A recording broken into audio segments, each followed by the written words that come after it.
It says I could be live. So am I live? Is you is, or is you ain't my baby. Good morning, Carol. Oh, I'm not on yet. There I am. Good morning, Maple Bacon Mike. Good morning, Francisco, if you're still with us. Good morning, Brenda Pruitt. Wait a moment here. I was checking. I wanted to see if I got an email or not.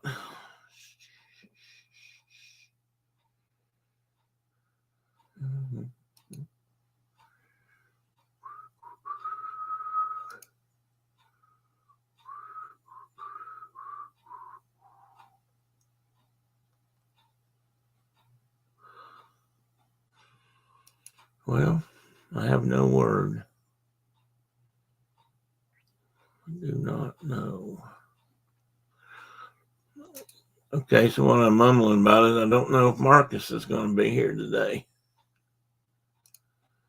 And I still don't. Good morning, everybody. Oh, Teddy's upstairs eating still. He's supposed to be ready to go. He knows it's showtime.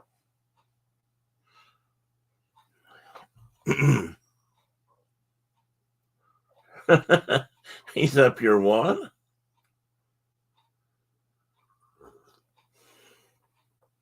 Indeed it does, Carol. Well, indeed it appears so, Carol.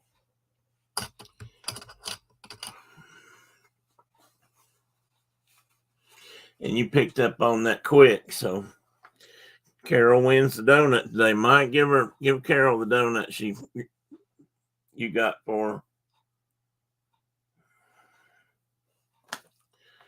Let's see if Homie the Bear can find a picture of it.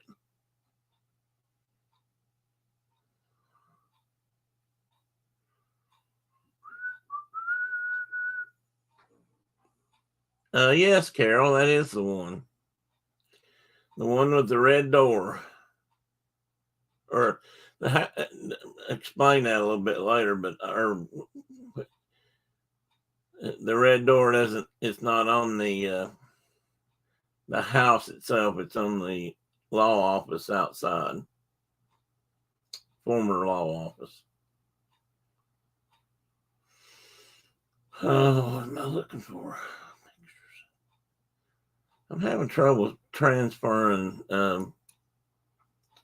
pictures from my phone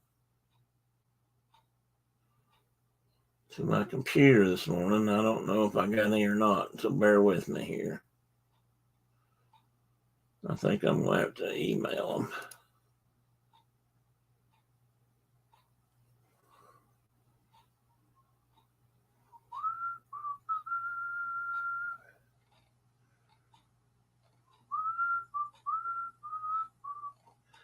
There's a whole bunch of pictures. I do have a couple of new pictures, though.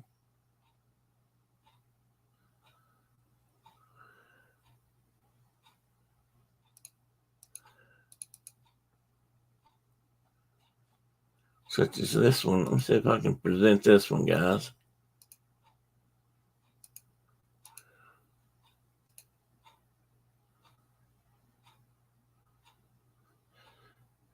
Tim, did you guys get a new house? The one that has room for my Airstream on your driveway? Well, yes, Mike. I'm sure we can find a spot for your Airstream. Did you go get one, Mike? This is a picture of my dad, probably the last known picture of my dad, and his brother Alan on the right, or our right, his left, and his sister Molly on Dad's right, our left, in the stripy shirt or stripy jacket.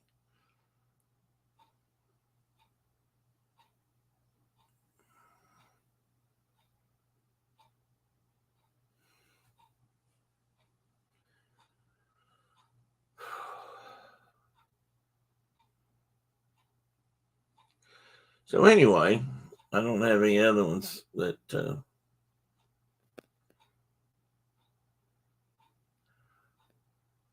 well, I'm going to say thank you, Carol.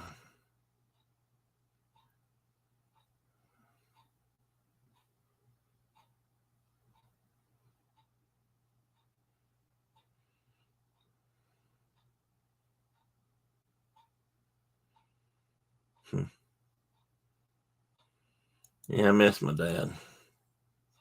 Truth is, I just miss my dad. Miss my mom too. Okay, so I don't know if I did the right thing over here or the wrong thing over here.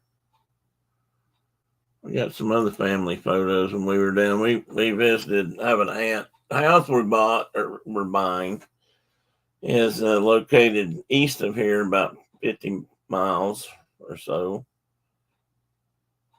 Okay, Mike, just checking. When you said you're park yours here, I thought maybe he did go get one. How do I get that off? Hang on a minute, guys. There it went.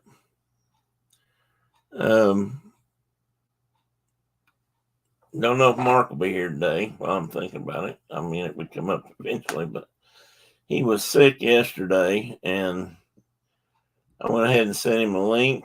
And I think if he's not here, I may not do today's show. We may talk about other things.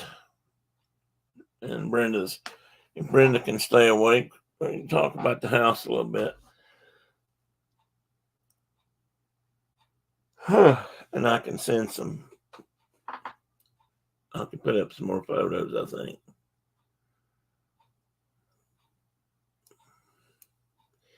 I think I'm excited about the house and scared to death, if you want to know the truth, Carol, or whoever asked me something. Maybe nobody asked me.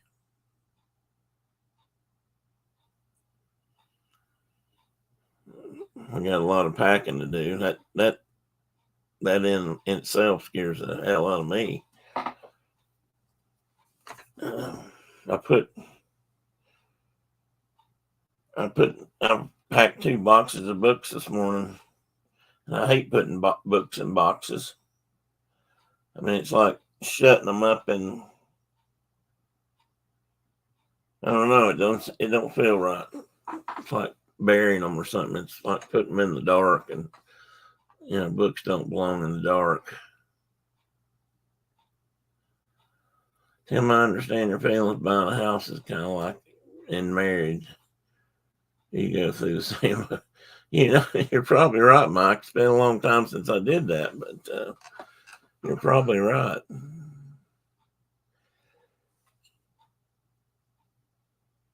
The house has,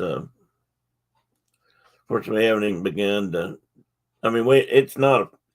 We have made an offer. They have accepted our offer, and then it goes to whatever next phase. That's where it's already headed. Apparently, they do this like all through the weekend, no days off, and I hope it works out. It's not a huge house. It's a pretty good size house. It's got bigger rooms. At least one room has a much higher ceiling. Hey, there he is. Speak of the devil.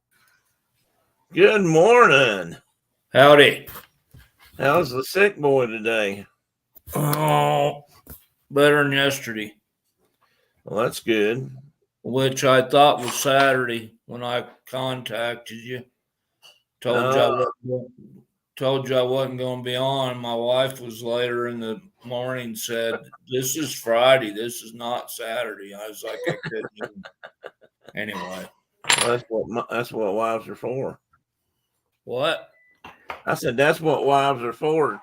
Keep us straight. Oh, my wife said something to me. Hold on. Oh, okay. With me about it. Oh, I was arguing with her about it. Oh. I told her it was Saturday. By God. By God. And she said, no, it is not. And she worked from the house yesterday, which is nice when she can do that. Yeah. And so she was home, and I'm like, well, it's Saturday, You're here. but You're here. It must be Saturday. Good morning, Diana. Thank you. Thanks, Carol. I've been, it's just was a stomach bug, which tend to turn me wrong side out, but there you go. Yeah, Some people are more sensitive to those than others, I think. I don't particularly stomach viruses and bad food or whatever else causes that sort of just bodily disagreement are not my friends either. Throwing up is one of my worst. Least favorite things to do on the planet. So the girls had it, kids had it, the wife got it, And you got it. and I was like skating, and then I got it. Hey, Doug, welcome in. Caitlin's the only one that hasn't. She's not. I hope she doesn't get it. She said, well, maybe not. Maybe she can stay away from it. She's right way more than that, Carol.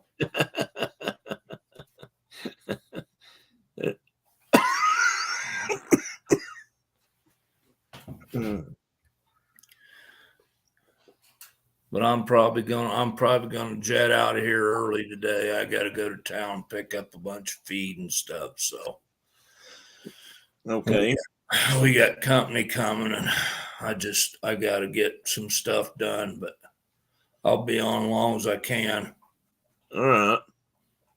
But not for no. We ain't gonna pull no record 3-hour plus session today for me. I'm gonna have to go. Oh, I don't need to either, for that matter. Didn't really mean to go that long last week. How's the hunt going, or is it? Well, we think we bought a house. Oh, outstanding! And we're going to be moving away. That's the best news I've heard since 7:59 this morning. So, which one? The one that's with the law office, the red door. I think I showed that to you. You did. I loved that place. You said that you were a little disappointed it was in town, but it's in Greenville. Well, it's not. Yeah, it's not in town like Knoxville. And it ain't really town, and it ain't. And I saw Wooded Hills just right over yonder, just across the road from it. Looked to me like yeah, I think you can see the mountains. Might be able to see the sunrise even from the front porch. I'm thinking. And it's in Greenville. And it's in Greenville. Yeah. Well, congrats. I hope that all goes through. Mike, that's a fun thought, but only time will tell if that's whatever happened. Yeah, we've not. Our cats aren't broke to harness, as they used to say about horses. I'm coming over to do.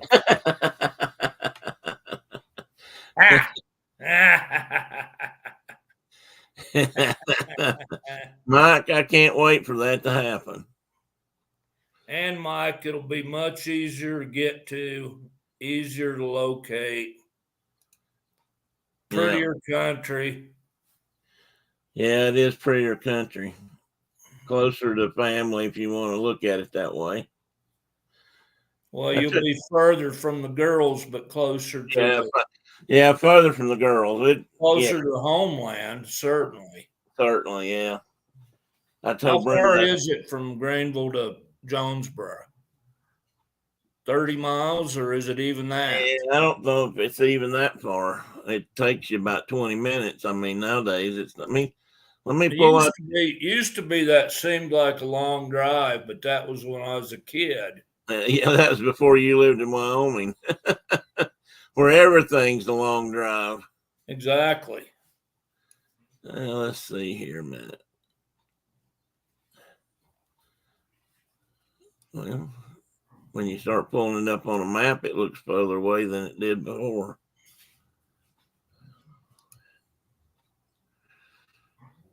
Well, where's that thing? It says measure.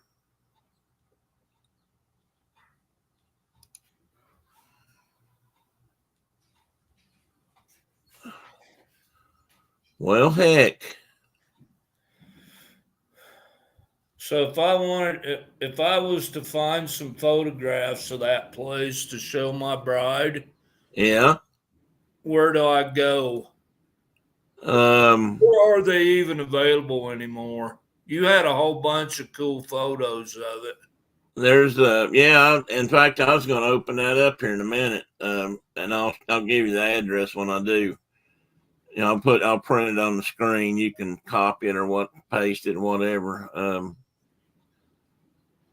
Right, those pictures that I've shown so far were all pictures that they had put up for the just for the ads or whatever you call it. And Yeah, those, that's what I figured they were like realtor photos. Brenda took a bunch or not yesterday, I guess Thursday. See, you had me about to say yesterday too. Thursday, and they were. Why can I not find that tool to measure distance with? It Anybody don't know matter. that on Google Earth? I know you're on the hunt now, but it don't matter. Okay. Well, let's say it's about 20 miles. Not for real. Probably not. Maybe not even that far. Yeah, you know me too well. Hey there, Blue Nose. Welcome in, sir.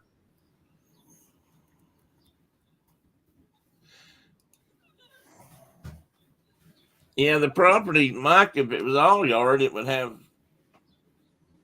I mean, it's not a huge piece of property.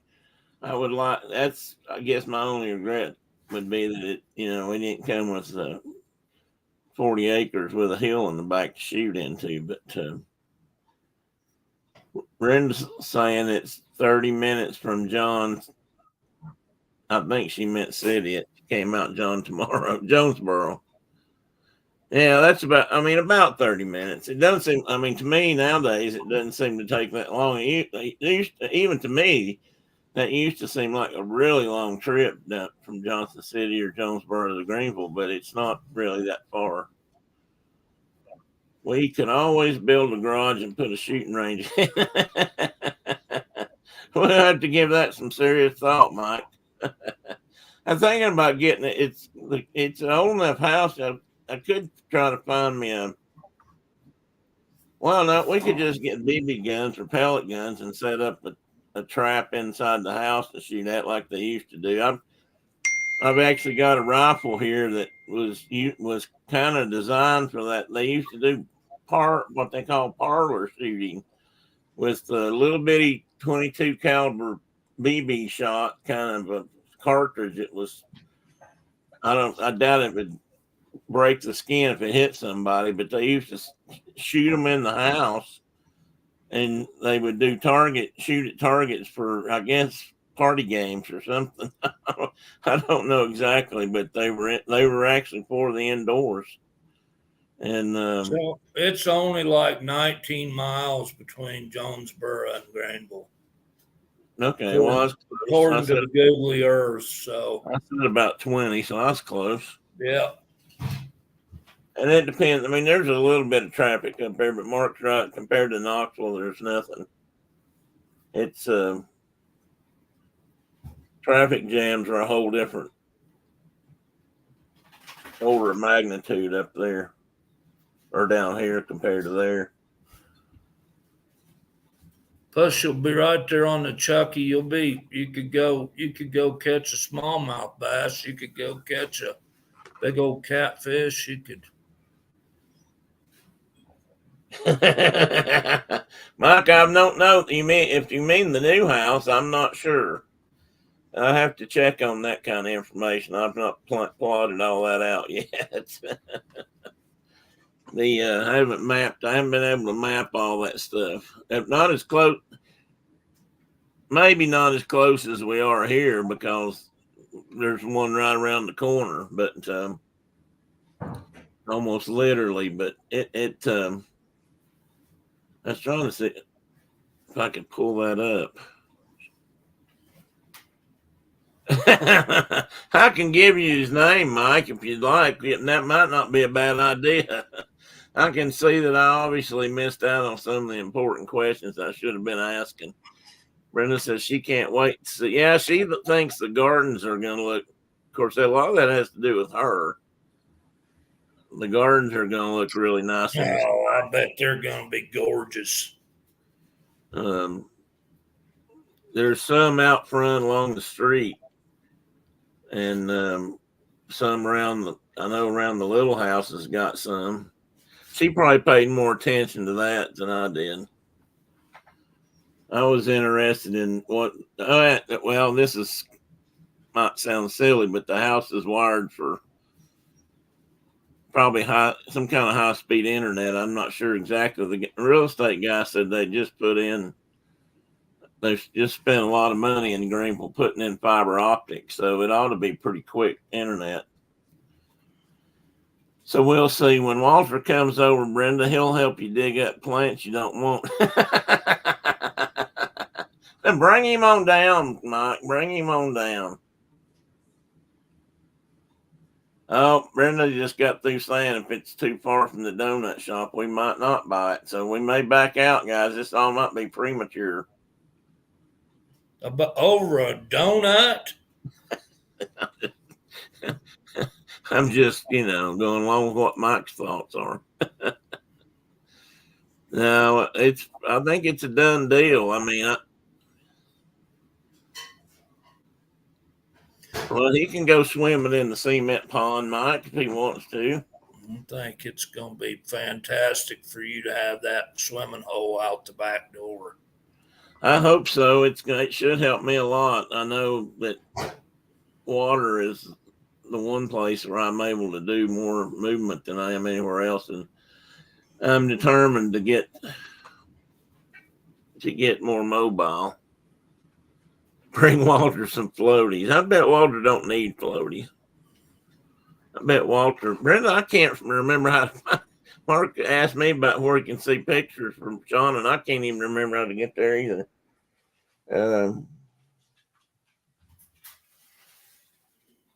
I know if you go to the Library of Congress and you type in McKee Law Office, Greenville, Tennessee, and our Greenville is spelled with 3 E's, Greene, named after Nathaniel Greene. It's actually got 4.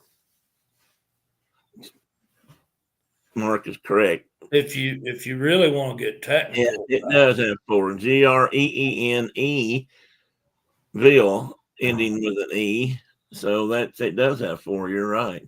A lot of people spell it without that middle E because Green's not spelled with 3 E's, but this one's named after somebody, and it does. And if you don't put that in there, you end up somewhere like I did that. Or I didn't do it last night. It came up. I was looking for something, and one of the places that Google came up with didn't have the E, and it was nowhere near here. I can't remember what state it was even in. It was. It sent me far, far away. So that E makes a big. Oh no! It took me to. I know what it was. It took me to Greenville, South Carolina. South Carolina. Oh, we're going to have a 4th of July party. Brenda said. Mike says he's coming down for the first 4th of July party of the year. Well, you do that, Mike. We'll be ready for company by then. I'd say we'll be raring to go. I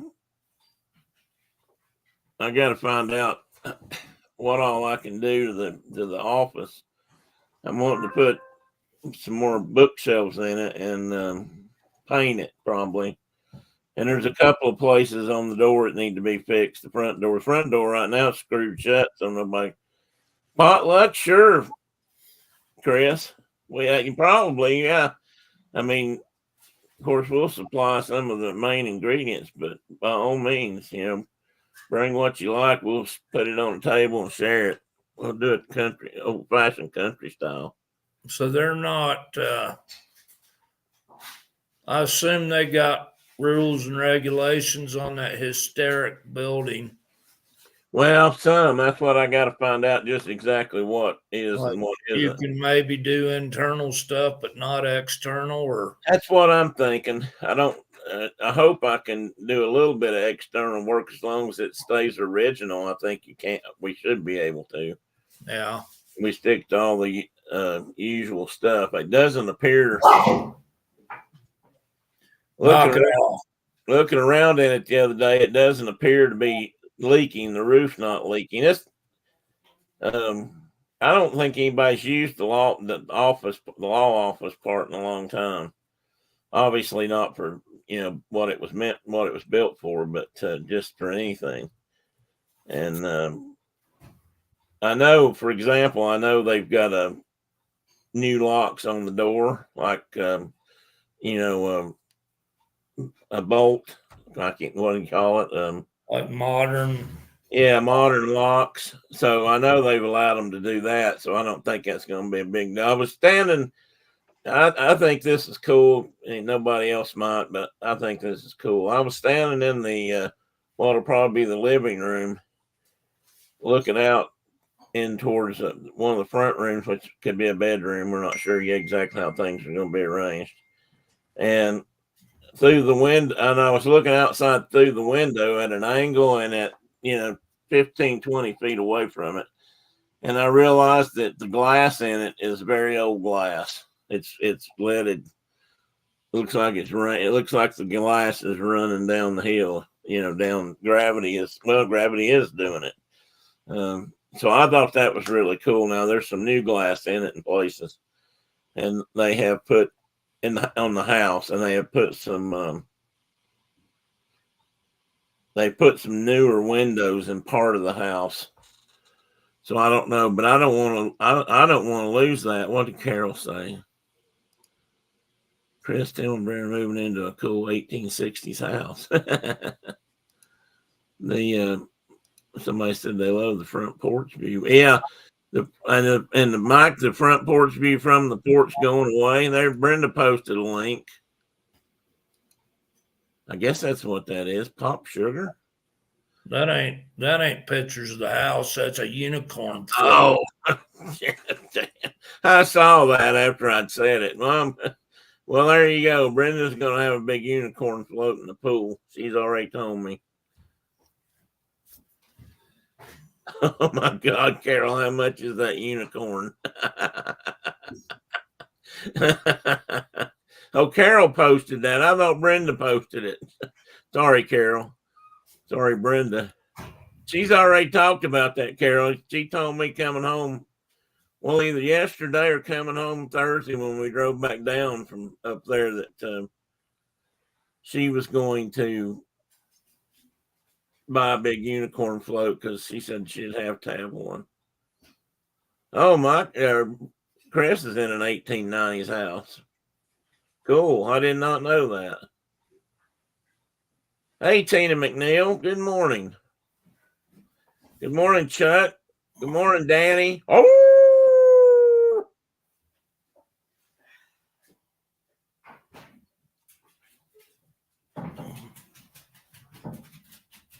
Mike, it says starts at 150. I don't know what that means.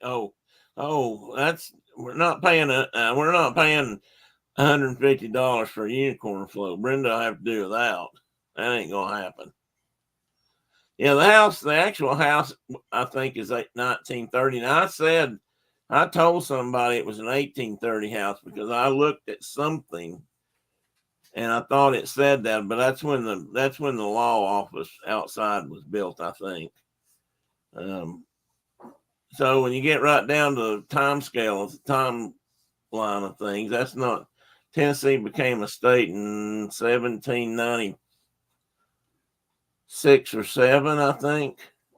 Might have been 95, but I think it was 97 because they celebrated at Knoxville while I was at school at UT. So it would have been 90 after 95. Well, no, it could have been 95. Could have been. I don't know. I'll look it up, but we've been here a couple hundred years by this point. And Greenville at one time was going to be the capital. It was maybe it was the first capital of Tennessee. Now that I think about it, there's a house there. There's a log. Andrew Johnson from there. Yeah, Andrew Johnson was from there. His tailor shop is a hysterical place that's still there and operates, and that's a national. I think he was living in the capital, which would have been Greenville. Yeah, well, yeah, it's true. Good point. And right, but he doesn't get a lot of most of the history you see about him is kind of jaded, right? Because of who he was and where he came from, and Lincoln picked him in part because he was from Tennessee, and that was a Confederate state, or they went that way. Nashville went that way and carried the rest of the state with it. But he wasn't a secessionist. But that still didn't put him in favor with a lot of the, for lack of a better term, Union Yankees that were in Congress and stuff. So they kind of thumbed their nose at him and they impeached him. He was the first U.S. president to ever be impeached, but he was not found guilty either. But he was president at a rough time because he ended up trying to take over after Lincoln had been assassinated. And I think that was I don't know what he would have had to have done to have made that work, to be honest. I think that was a rough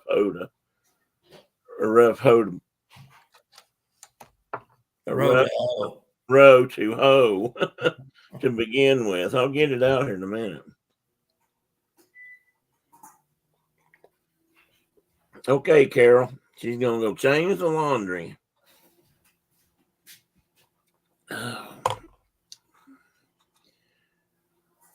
Well, I'm going to pull this house up.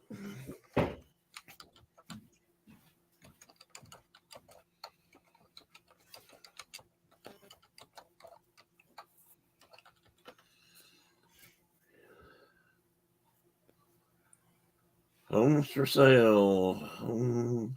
Won't be for sale much longer. Well, actually, it's not for sale now. Oh, there's a nice looking place.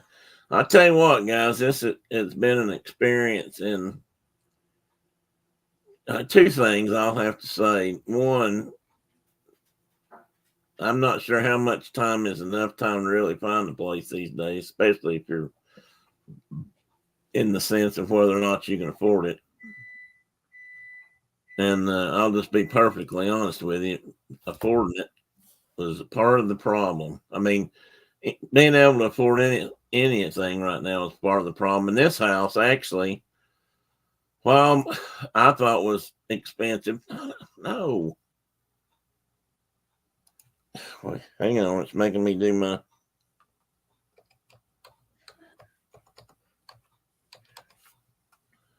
I don't know why, but it's making... Okay, here we go. Here we go. Now we're going to look. We'll do this relatively quickly. I know it won't happen real fast. And then we'll be able to, I don't know if it'll get any bigger. That's the house, folks. The law office that I'm talking about, how to make Teddy look You might want to start typing in your words, Brenda, before you say something you're going to regret. I'm figure out how to dress him up.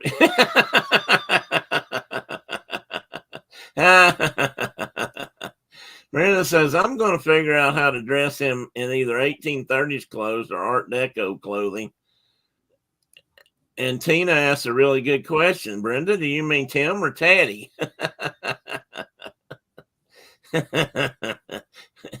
And Mike, what did Mike? Thanks for reminding me, Carol. I need to go. No, I don't know what she said. How to make Teddy look dapper.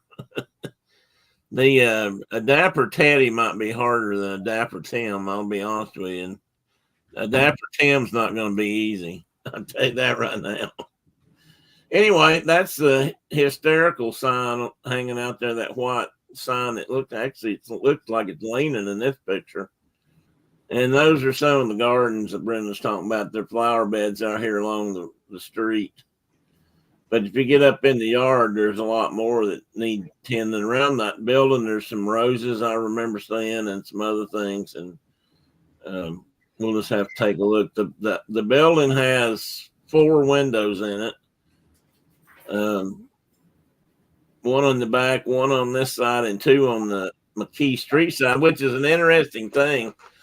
This family, this house has been here long enough, or the business. I suspect the house. I suspect there was a house here before this house. If this is an 1930s house, I believe there was a house here before that, because this family's been here a long time. The street running down beside it is named after this family. That's the McKee Street, which this is the McKee law office originally.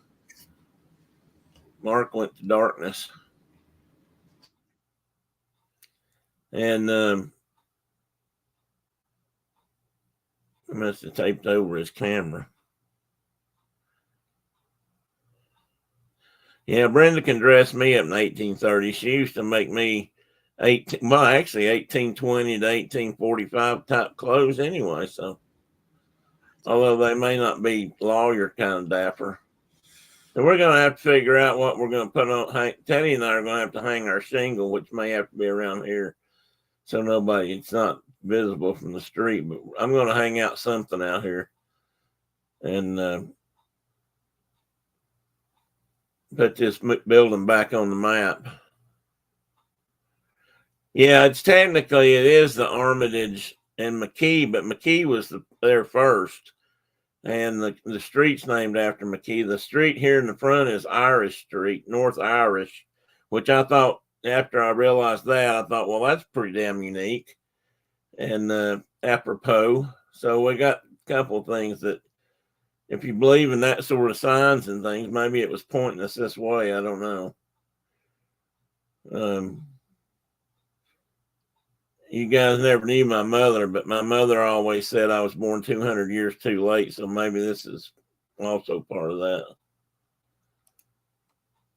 There you go. There's a good picture of the yard. Oh, they caught the sun coming up or going down or something there. Actually, that should be going down because the front's more to the east. I hadn't actually checked the actual directions, but Brenda, I thought you told me that we had to put railings on the steps. The steps have railings. We may have to put railing around the porch to maybe one of the conditions of the loan, depending on what the appraisal guy says and what regulations hit. If they're concerned about a doddering old man falling off the porch, they probably will. And there was something else I just realized there's a little handicapped man down there in the corner. It does have a ramp up in the back to the house, so I can use it if I needed to, but I'm hoping to get a little bit more mobile.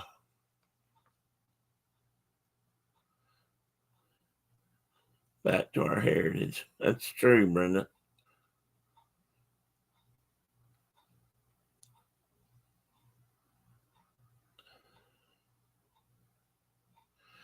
Yeah, I think so too, Brenda. I think it. You know, I don't have a problem with that.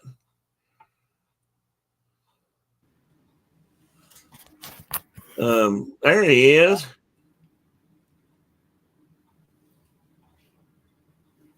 Everything okay? Yeah. Just had the wife didn't want to be on camera, but she wanted to see the house. So Oh, okay. we uncamered it. That's quite all right. Anyway, that's a better angle. The basement. Reason I think there was an older house here before this house was put on. It's old.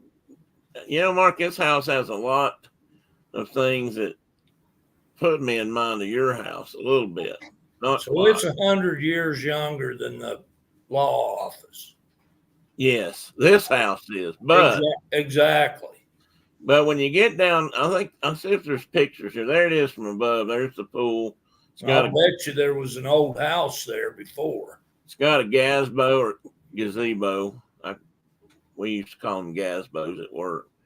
Gazebo out back, and there's an outbuilding over here, and this carport shelter over here would be ours. Plus, there's one behind the house. So you got these gardens and gardens up. I'm getting where I can't talk here. I'm so dry today.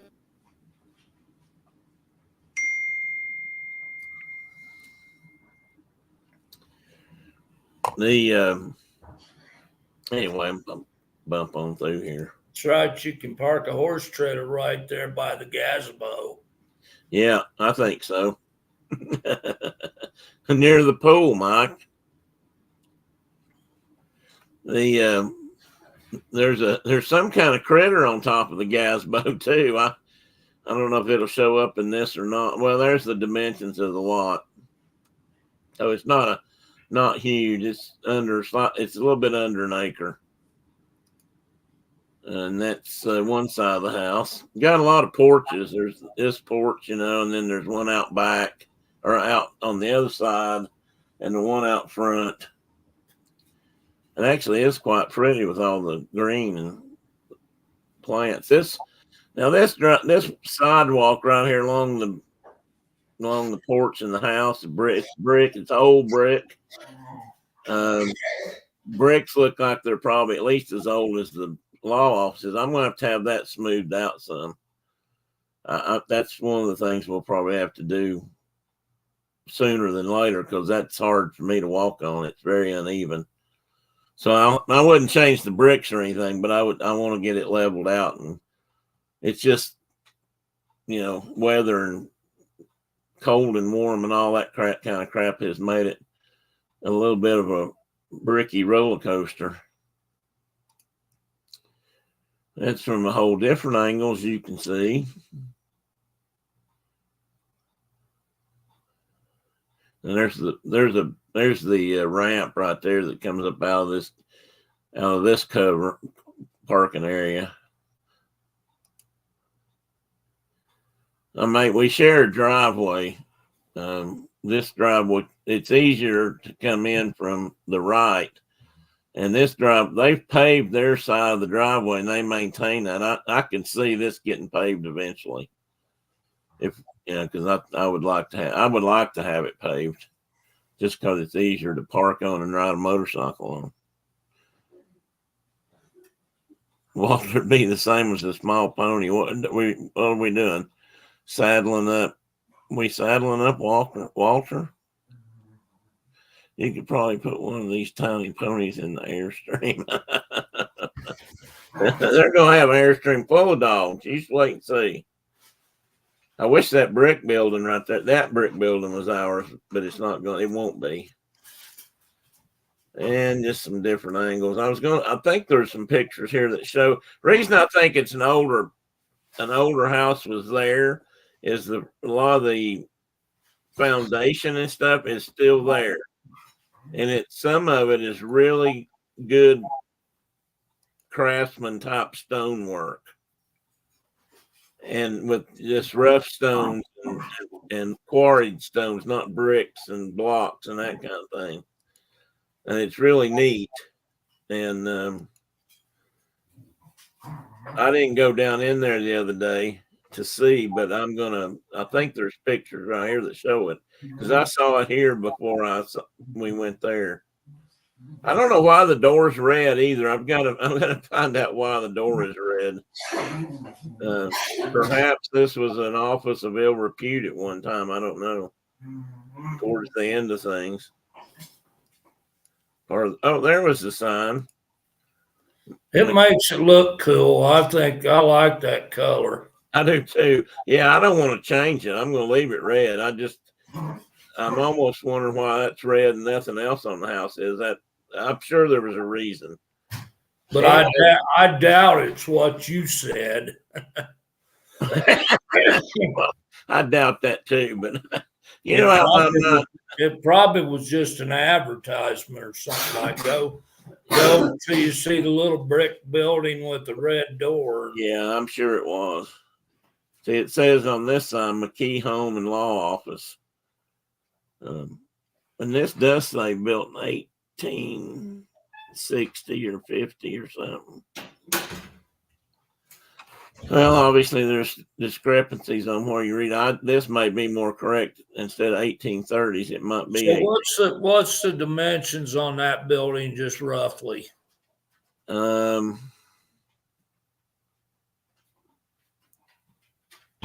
Like on 12 by 20, maybe.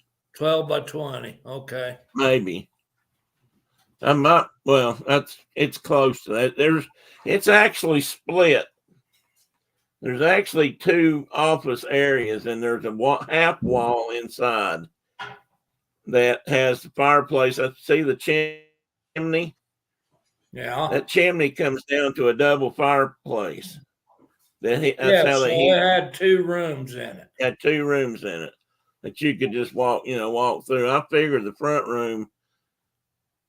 Well, I don't know. In the early days, it probably had 2 lawyers in it. They may have had a clerk or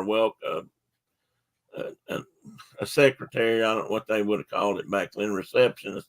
I doubt they would have said that, but it may just as well have been another lawyer. And that's maybe when that's why they other things call it the whatever Brenda said before, Macintosh and McKee, or no, that's not right.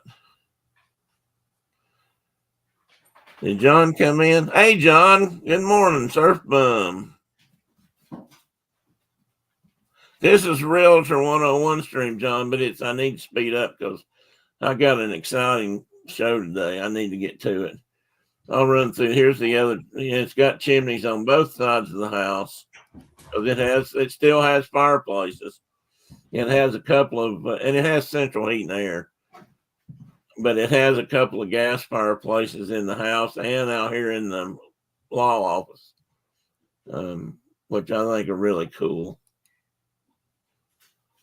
And they took this picture at sunset, looks to me like, and they didn't take the right angle because you can't see the mountains from there.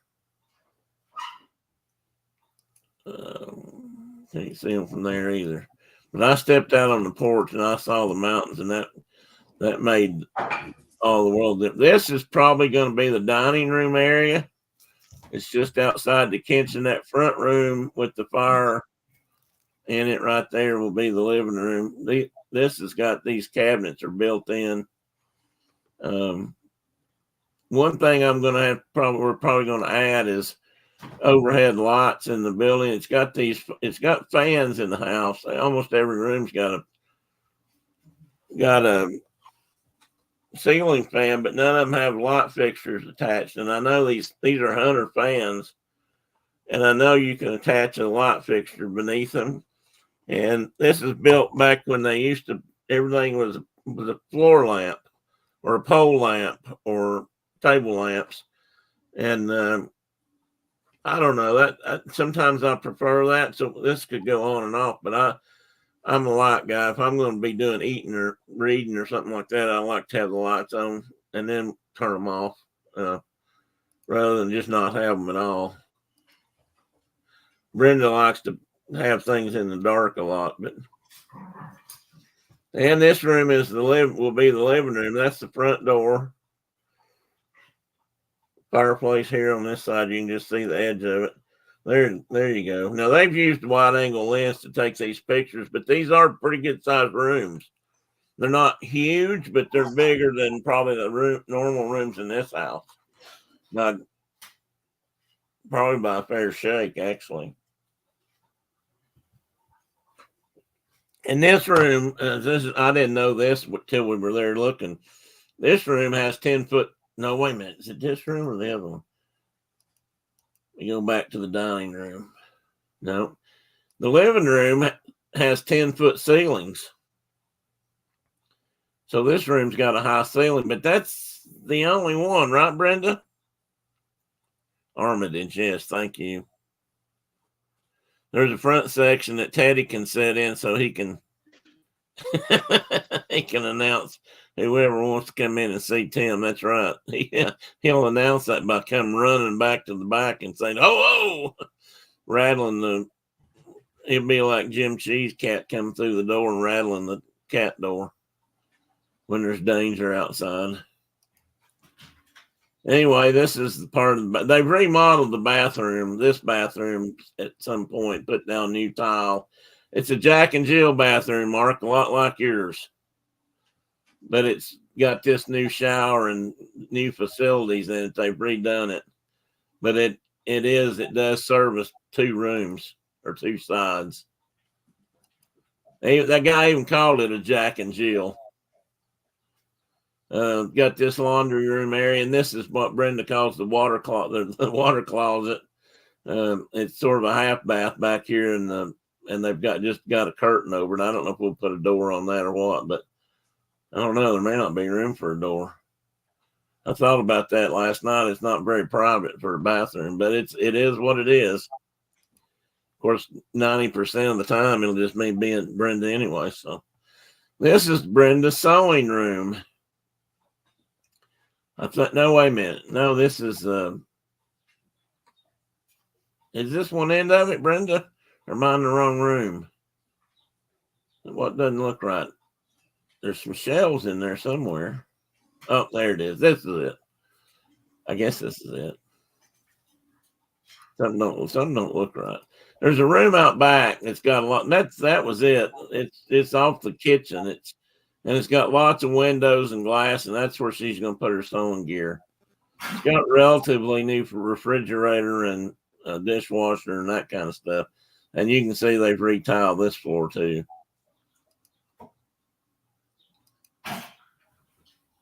And let's see there. And again, the kitchen's got lots of shelving.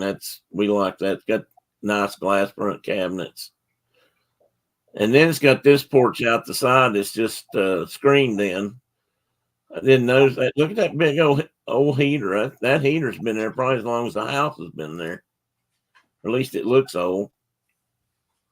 You know what? I bet that's gas too. I see a line coming out for that. I don't know. We may swap to a gas stove someday. It's got natural gas is available at street.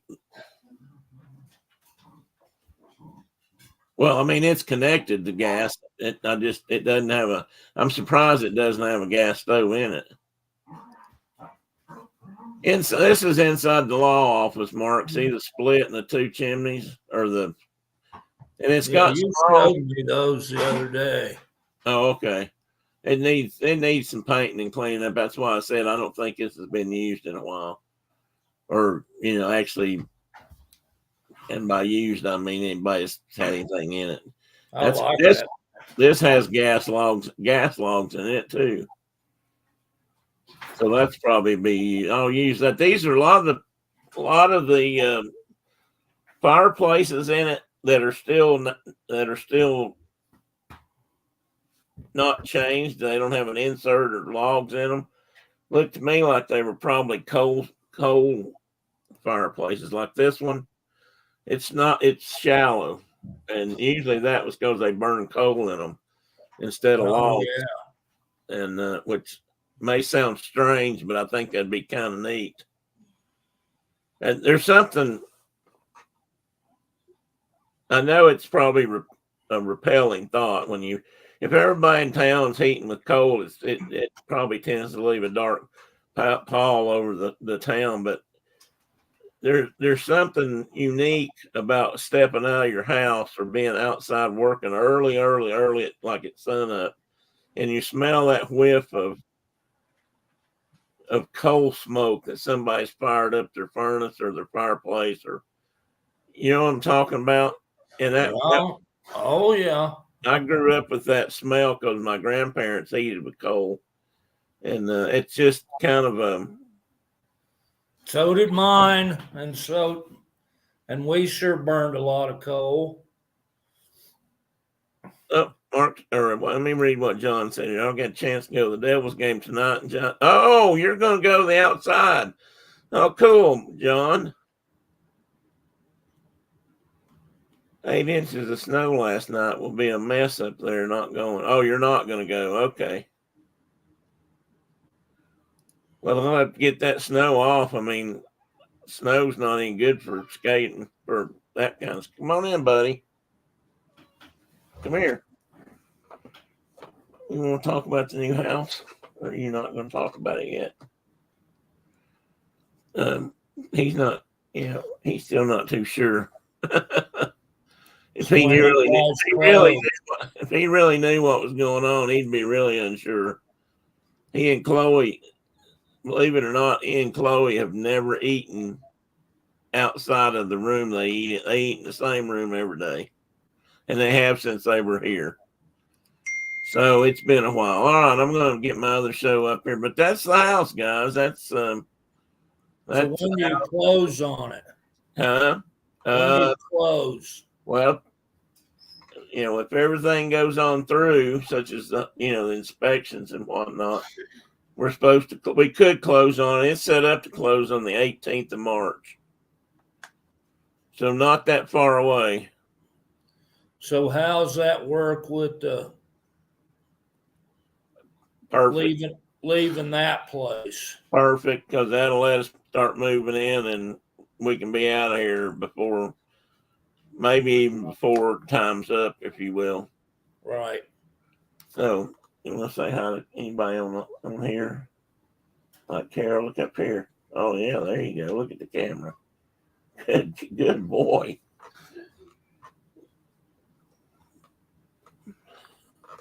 A month from tomorrow. Yes, that's exactly right.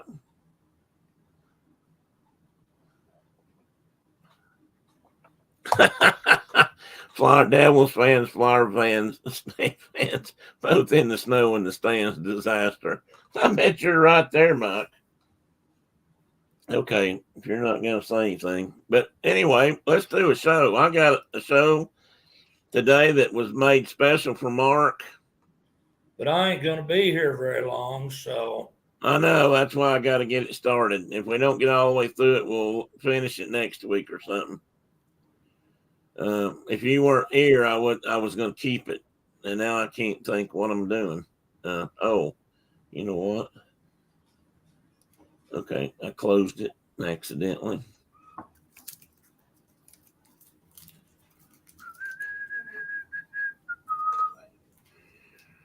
Okay, get your popcorn out. Get your popcorn. Get you a big old tall soda water. And prepare to be thrilled and entertained. Here it comes. Here it comes. I know you can't wait. Da, da, da, da, da, da, da, da. And we're going to start right here. I put this in there just for Mark. That antelope. No, this is not an antelope. Not antelope. This is a pronghorn animal. That's a pronghorn. This, however, is a big old antelope that looks like you could saddle it and ride it. And look at that. The markings on it are even marked that way. Looks like a saddle. So, without further ado, I'm going to thank you guys. Hit subscribe if you haven't already. Hit the like button. Leave a comment. Let me know what you think. I mean, seriously, if you think if I'm killing you and boring you to death, send me something. Let me know. I read that there are at least 78 species of antelope in Africa, and there's only 23 on this chart. And this is some of the more common ones or known ones, and they vary in size from the small guys, which how'd you say that, Mark? Jerker? Diker. Diker. The dikers to the royal antelope. I actually think no, it's not the royal. I have them in some order. I mean, somewhat of an order from smallest to biggest, or at least about smallest to. The eland's the biggest one. Yeah, yeah. And the smallest is actually a dick. It's a little Yeah, tiny. it is. But I just put these charts in there to give you some idea of how many there are and what some of them actually look like and how colorful some of them are. And this chart kind of gives you an idea of size from the Klipspringers, which I love the Klipspringers. I think they're so neat. To the dicks and the royal antelopes and the ones that kind of fit into that category. The royal is the smallest one, and that's this little guy right here. And I think, let me see if I've got it on here. I may not have pulled it up. I think he's only about,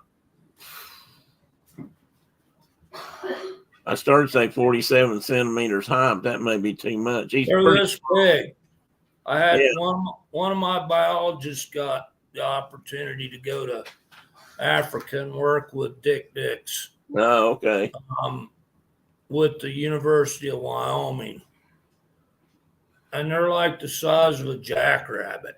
They're little bitty things.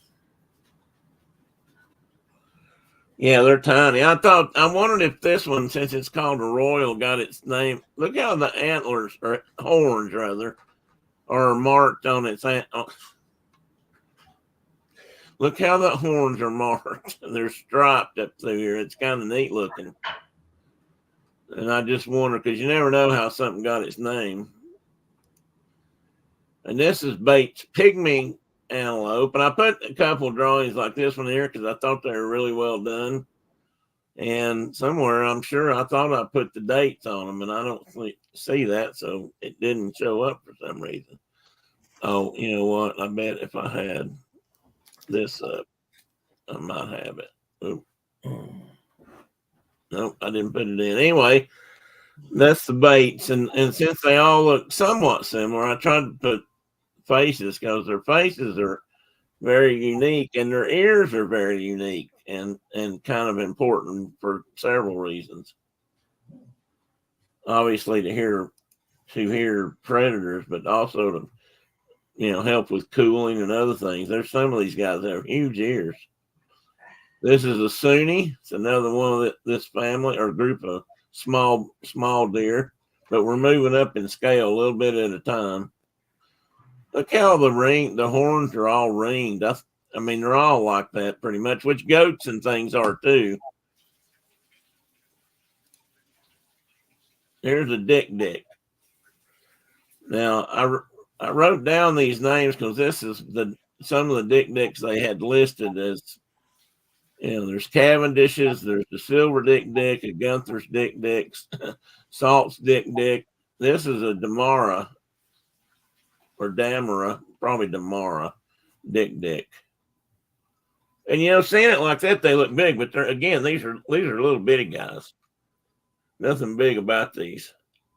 This is the blue diker, and I wanted to put his face up close because it's to me, very distinct. This mark, which they all seem to have, and its coloration does seem somewhat blue.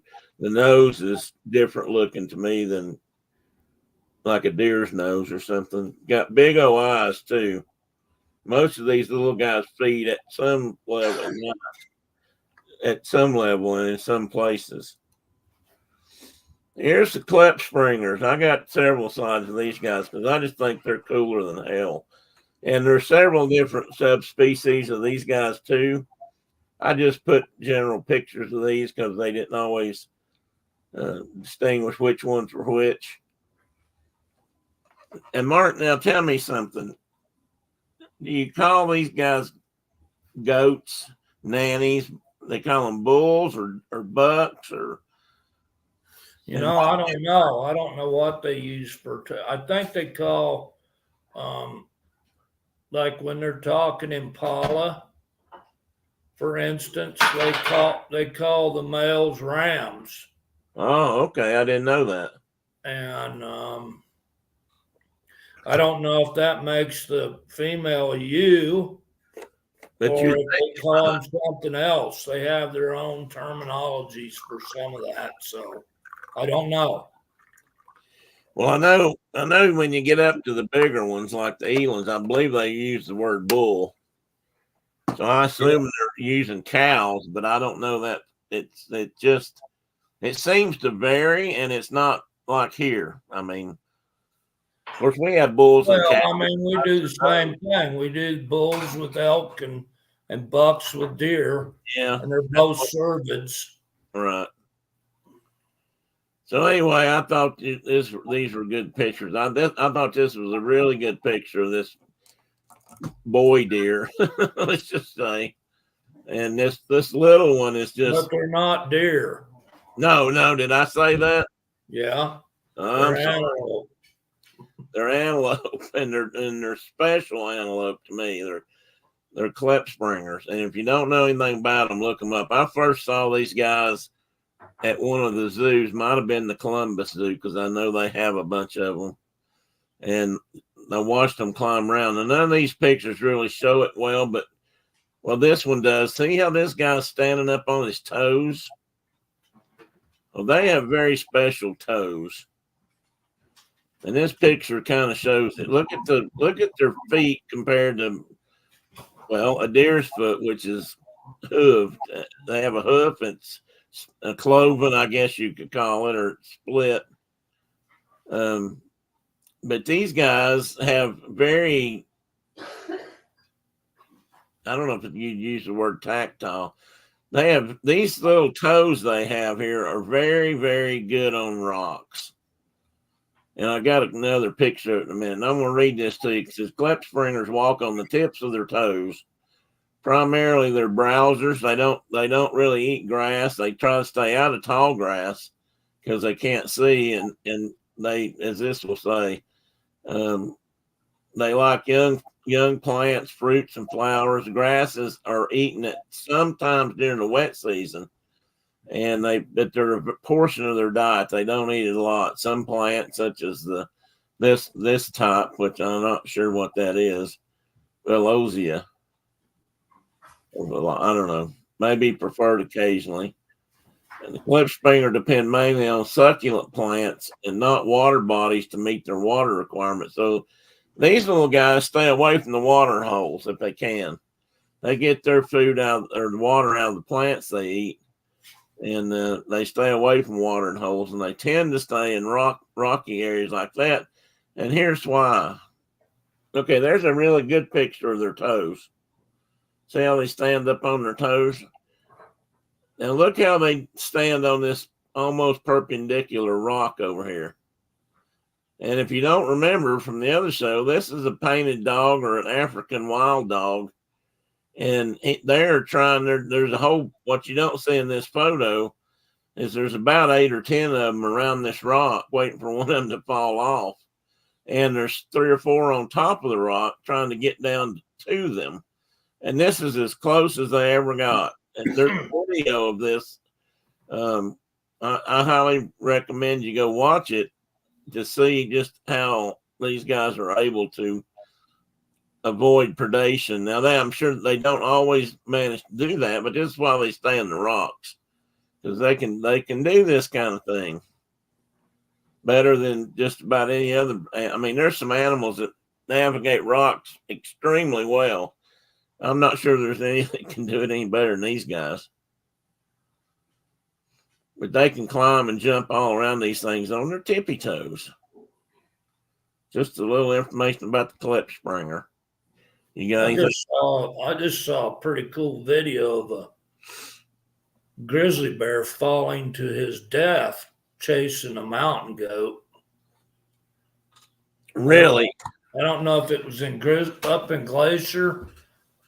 It was somewhere very steep, and mountain goat stuck to the side of a rock like they are, and that bear went down there after it, and he slipped and down he went, long way.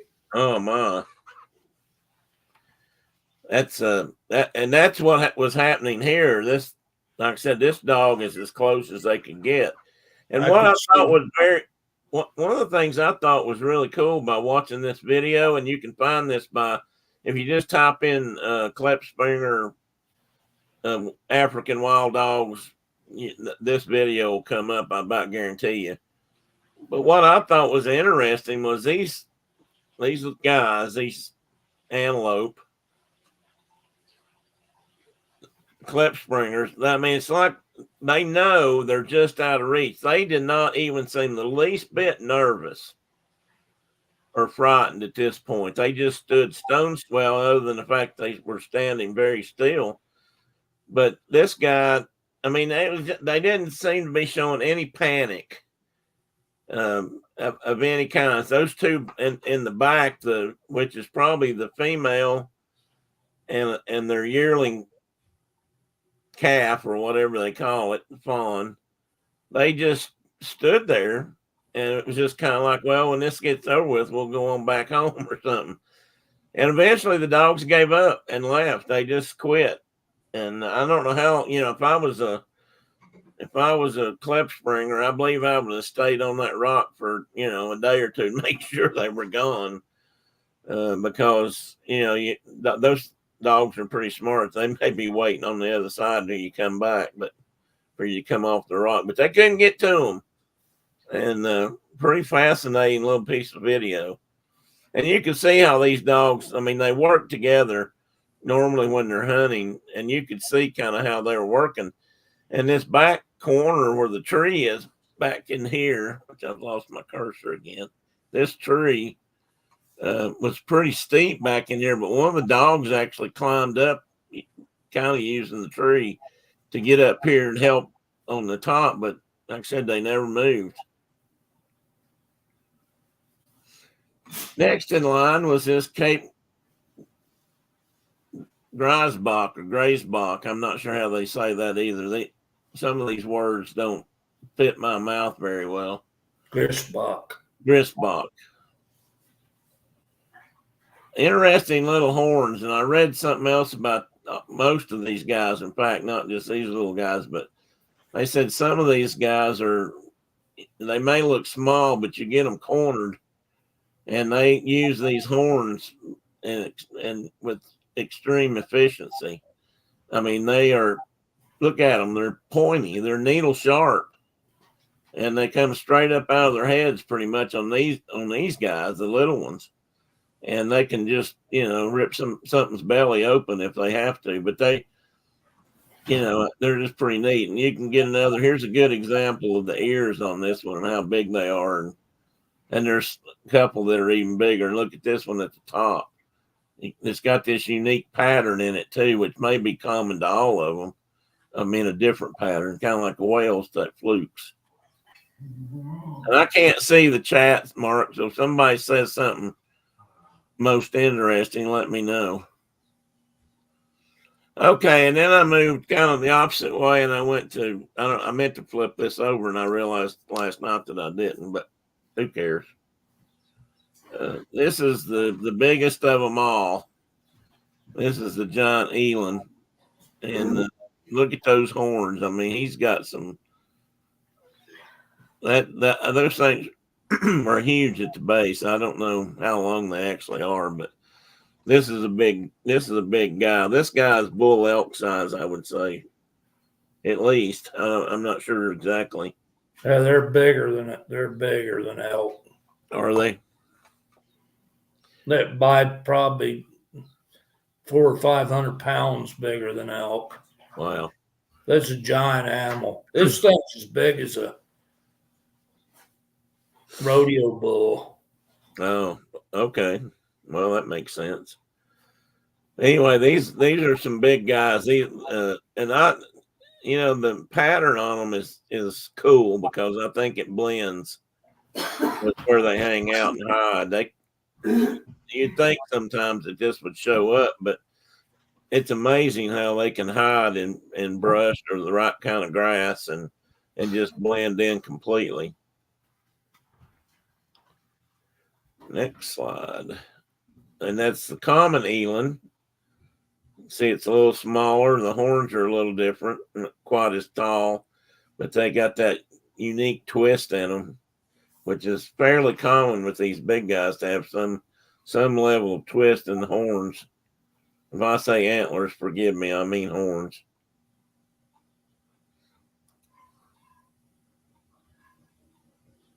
What the heck? What is that, Teddy? Sound like a raven calling outside. Did you hear it too? Yeah. Huh. Got Sound Teddy. like a raven was sitting out there calling. Did, didn't it? So this is a bongo. Some of you guys been to Animal Kingdom. I think they've got a couple of bongos in their on the savannah there. Still got a twist in the horns, but it's not as significant as it is on some of those others. And this is a female cow, whatever doe, whatever she is. And this is the boy guy. Kudu. And I love these curly horns. That's probably one of the cooler animals on the entire planet right there. Did you say this is the one that that natives love to eat? They love them. Yeah. Everybody loves them. They're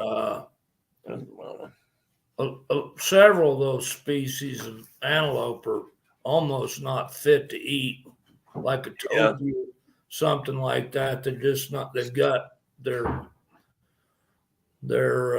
meat doesn't taste very good, but this one is like the top of the line, like choice. They live in the mountains. They're just a pretty cool critter. And here's that beautiful bull. Yeah, look at it. I put that in there just for that. Look how the tips on that guy's are polished out almost ivory like. But that thing that's a weapon. He lowers that head and runs that through you, you're in trouble. And here's his lady friend. And again, check out her ears. They're pretty big for one thing. And look just how they're designed. They're designed to pick up a lot of sound and probably a lot of air to help cool. Ears on most animals are just full of veins, and the blood circulates through them. And you've seen a kit fox. A kit fox or some of the desert foxes have really huge ears compared to the rest of their head, or compared to a regular fox or a coyote or a wolf. And that's usually because of the climate and the terrain, the habitat they live in. There's a lesser kudu. Look at the markings on that guy. Black faced and then painted down his neck. Stripes are a little bit more lively. He's got a fairly good twist and pretty heavy horns on his head. A roan antelope, which is a majestic looking beast, I have to say. And of course the sable, which is used to be a highly sought after skin to have, or a trophy, I guess. They are beautiful animals. That dark color is just, and that one at the top left shows the curve of their antlers. But look at that. It's almost like a deep red, blackish red on that one where the sun's hitting it. I've seen these in Texas. Oh, that's right. They do have them down there, don't they? It's weird to be skulking about through the mesquites or whatever and bump into one of these guys. Are they open to hunting down there? Is it? Oh yeah, I mean that's the only reason they have them. Yeah, that's what I thought. But they're live on those big ranches and they are for real wild creatures that they're not putting them in a pen. Right. And this is a roan sable, and I put this one in there because of this symbiotic relationship they have with red-billed oxpeckers. And everybody got their paper signed. I think I saw somebody else get over here, just in case you misunderstand me. I'm thinking they're eating ticks and fleas and that sort of thing off the animals, and they do this for birds. Do this on a lot of animals, but it seems like in Africa it's even more common. And I just saw something really cool. Look in the background, about 3:30 mark off the nose of that roan on the other side, on the far bank of that river or pond. Look at that blue. Can you see that blue spot? I see a blue spot. Is that a bird? I'm thinking it is. I don't know what it is, but that's what it looks like to me. Looks like the photo's mostly black and white, and then there's that one blue spot. Yeah. We'll be seeing those oxpeckers are real common there in where we're going. And you can find buffalo and things just by listening for those birds, because they're always with them. They're always with something big. That's what the moose in your country need, is a North American version of this. Well, we have it. I've seen magpie. I have photographs of moose standing in the yard with magpies sitting on their backs. Oh, okay. They're doing the same thing, picking ticks.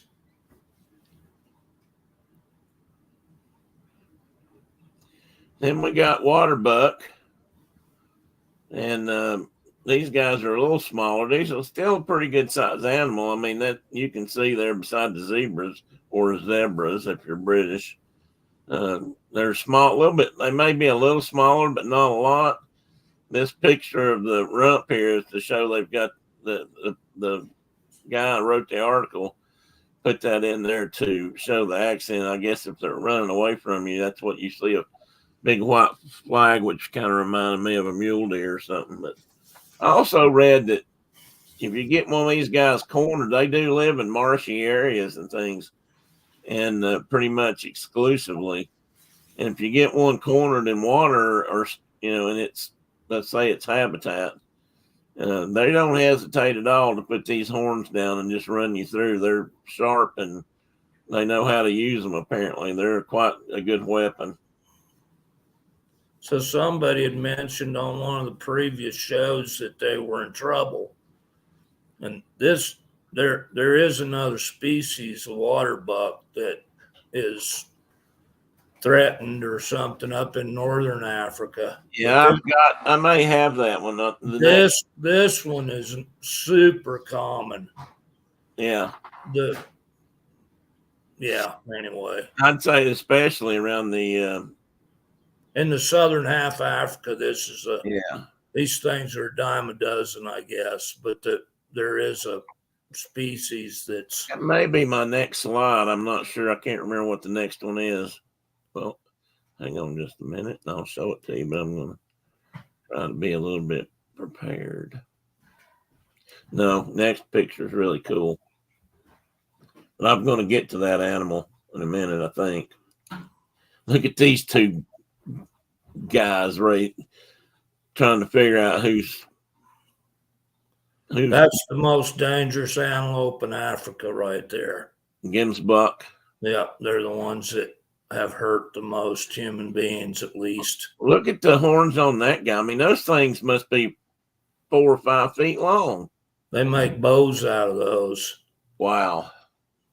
Yeah, that's a they're a desert critter. Those bushmen hunt them and make things out of their horns if they get them and give them spot. They're cool looking critters. Now this guy, I don't know if this is the guy you were talking about, but this guy, the scimitar oryx, is one it's been in danger. It still is endangered. Yeah, But that's not the one I was talking about. It's a this, water buck. okay, this guy was extinct in the wild until a couple years ago. And Mark, and up in your folks' country, excuse me, the Dayton Zoo, no, Columbus Zoo, the Columbus Zoo, and they've got that. If you've ever watched the show on TV, there's a show about that zoo, and they've got a large area up there in the middle of Ohio that's just farmland and that sort of thing that they raise wild critters on, and they have a very active breeding program. And they've been highly involved in reintroductions and trying to keep gene pools clean and that sort of thing, because that's a real problem. And when you get down to just a handful of animals, there tends to be a lot of inbreeding, and pretty soon you've got animals that won't survive it regardless. But this guy has gotten a lot of help in the last few years. So I've gotten a little story written about him here, and you can see them releasing them up at the top, herd of them down at the bottom, and this is a wild herd. The scimitar horned oryx was once extinct in the African wild and was reintroduced thanks to a collaboration of partners, including the Sahara Conservation Fund, Environment Agency Abu Dhabi, the government of Chad, along with advisors from U.S. zoos. After they were absent from the wild for more than 3 decades. The scimitar horned oryx is back in the wild and roaming freely in the grasslands of Quadi. I don't know how to pronounce that. Mark, can you pronounce that? Remy, Quadi. I don't think it's a Q, it's an O, isn't it? Wadi. Well, maybe it is an O. Wadi Remy. Yeah, probably. And then Wadi Akeem. And on December 11th, 2023, the International Union for the Conservation of Nature Red List of Threatened Species announced the scimitar horned oryx has been reclassified from extinct in the wild to endangered. And that's a big deal. I mean, you don't get that opportunity very often from something that's actually listed as endangered to something that's back in the wild and apparently, populating and doing what they're supposed to do and all that kind of stuff, which is, I think, pretty cool. I mean, I know things are going to go extinct, and I know things are, a lot of that's natural, but I'd also know that there's a lot of outside factors that weren't there that I think affected. Then again, man's nature too, but we just got a funny way of mass killing things. But anyway, I thought that was a really neat program, and I'll have to look up that water buck. I don't have that one. Like I said, there are a lot of antelope in Africa, and this is the bunch I got, and I've still got quite a few slides out of it. So moving along to the next guy, we get to the hartebeest, who I'm not sure what this guy reminds me of. He looks kind of sad. He's a little muley looking. As in mule, got a face or a head like a mule. To me, we got the Nyala. Nyala. And there was something. What a gorgeous animal. I was going to say something else about the clip springer before I forget it. They are an animal that unusual amongst critters like this, in that they tend to pair up and stay together till one of them dies or is killed, and then they'll find a new mate.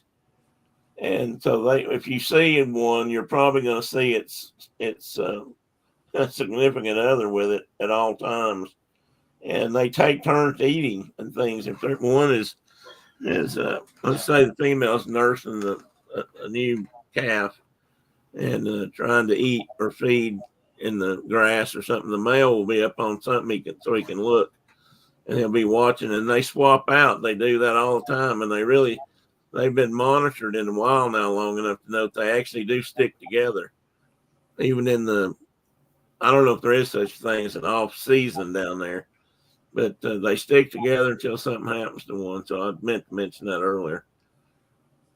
Oh, we already seen that ugly guy. Yeah, these are beautiful critters. And this is a female that I think that same one. They didn't really specify, but if you look at the markings on the face and the side, I mean, you see the markings. It's just not got that dark color. And of course, the horns. Now, some female antelope do have horns, but they're never as big as the males.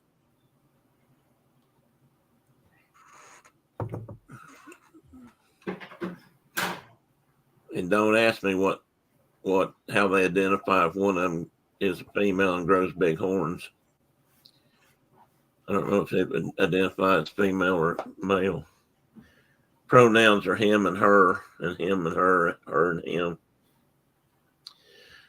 And this guy, which I think was on the front, Bonte Bach. And I thought this was a pretty cool looking critter too. And down at the bottom running with a calf. I thought that was a good picture. Couple of wildebeest. There's a black wildebeest and a blue wildebeest. And Mark, isn't there a white or a gray wildebeest? I don't know. I don't know one. I think this is it. Okay, so it's these two guys. And these are the ones you see a lot on TV specials, documentaries, and whatnot about the certain parts of Africa, because these guys form huge herds. Yeah, migrate across Africa and get eaten by the crocodiles. And the blue wildebeest there at the bottom is the one guy that is always filmed in Kenya and places crossing the rivers and the crocs eating them. And yeah. And they've been doing this for so long, too. I have to mention this, that, I mean, they've been migrating on these routes for so long that these crocodiles know where to hang out. And, every year it's like a gathering thing when it's time. And, a lot of wildebeest will get through and survive the crossings, obviously, or they wouldn't be here. But, crocs catch enough to sustain themselves for a while, too. It's a real life and death kind of struggle in nature, but I guess somebody's got to give one up for the team. I was also looking at this top one, this black, how he's shedding. Look at that patch of hair that's left. It's coming off there. Well, I always thought they were cool. They've got a horse tail, basically. Oh, they do, don't they? Yeah. One of their manes remind me of horse that's got a crop mane. Mm-hmm. This one, anyway. Here's Blessbach or Bleesbach. All of these big ones of this group, anyway, have a similar head shape. Similar, not exactly. And look at the big, I mean, that's got a big nose obviously for smelling or sniffing. But look at the bellies. Of course, that one looks to me like she's about to calve to me. But, I mean, from here back, they almost look like cattle in the way their belly hangs and their backbone. Anyway, that's just my observation. Now we get into kind of some medium-sized critters. We got the Grant's gazelle up here. Look at the horns on that one. Those are beautiful horns. I could see how a pair of those hooked together might make a recurve bow if you knew what you were doing. a Garanook or Jaranook at the top right, and that's the same thing at the bottom, feeding. And if you don't know, this is a sign of these are browsers. They're not these anyway are brown. They eat twigs and the leaves off plants and the tips of the limbs and that kind of stuff instead of grass. They probably eat some grass like the Klefspringers, but very little, usually. A topi or a topi, and I can't say this up here. And I checked the spelling on this. This is correct. I even looked at pronunciation. Huh? Sesame. It's sesame. Yes, that's right. I And knew the topi, I was talking about some of those antelope that don't taste good. And topi are high on that list. I wonder why that is. What they eat? Apparently they have some kind of naturally occurring insect repellent within their bodies that make them. Yeah. Cool looking critter though. Nature has its way. Of course, and then there's the Thompson or the Tommies, the gazelle that gets shown on every Wild Kingdom kind of show and clone that's come after Wild Kingdom, running through the plains or out on the grassland. They're usually in a pretty good sized herd, and they do a lot of bouncing and jumping, which all this group does a lot of jumping and bouncing. And again, I suggest you go look for some antelope hopping, African antelope hopping, and see some of the videos, because some of them are just quite amazing. I think the next ones might be the ones I'm thinking about. Yeah, this guy. Springbok lives up to its name. They showed a whole group. There was like a small herd of Springbok. And I don't know the reason the narrator gave it. It was probably made up for the show, but it's kind of like he said, the Springbok get happy. And one will just start this bouncing up and down. And they'll get pretty high off the ground too, just flat-footed, boing. And then pretty soon you got other ones doing it, and it just kind of spreads through the herd. It's kind of cool to watch, though. They're incredibly graceful. I mean, look at this impala. Who, dang, I missed my joke. This is the only antelope I'm aware of that was named after a car. Dun-dun-dun. Thank you. The car was named after it, obviously. But I couldn't help but throw that in there. And I'm glad Mark gave me a rim shot for it. I was nearly killed by that antelope. Say again? Well, I was almost killed by an impala. Oh, about run over you, did he? No, my grandmother had an old impala that we used for a trapping mobile. Oh, and it didn't have a latch in the trunk. Oh. So we had like an old twisted stick we'd cut in the woods that we used to prop the lid open with. And I reached into the back and grabbed a pack basket full of traps and hit the stick and turned the lid of that trunk into a deadfall, which hit me in the back of the head. Oh, man.